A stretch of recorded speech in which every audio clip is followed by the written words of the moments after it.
So do you find yourself stuck in your life and work and relationships? Are you at a roadblock? Or maybe you're just working harder than you've ever worked and nothing's going anywhere. Well, don't be so hard on yourself.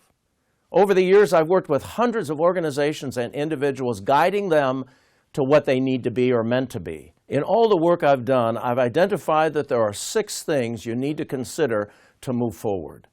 Certainly, number 1 is you need to focus on the purpose, not just the objective.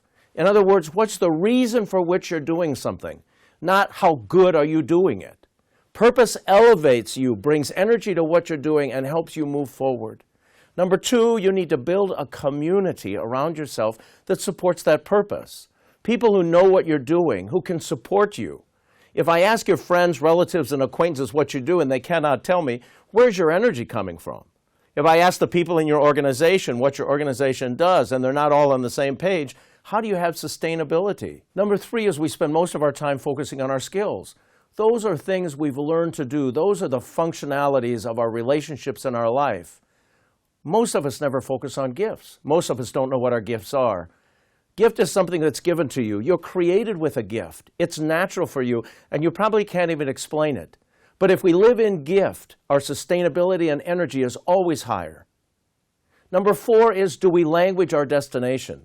In other words, have we written it out so we can look at it and say, yes, that's me, and yes, that's where I'm going? The beauty of language is that's our story. Number 5 is most individuals and organizations get stuck in process. We have a process for this. We have steps for this. We have 1, 2, 3s. We have functionality. But they miss the path. The path are the things that guide us to where we're going. They're the things that come to us naturally. I call them meant-to-bes. And while I'm looking at what I'm doing from a process standpoint, I miss these opportunities that come.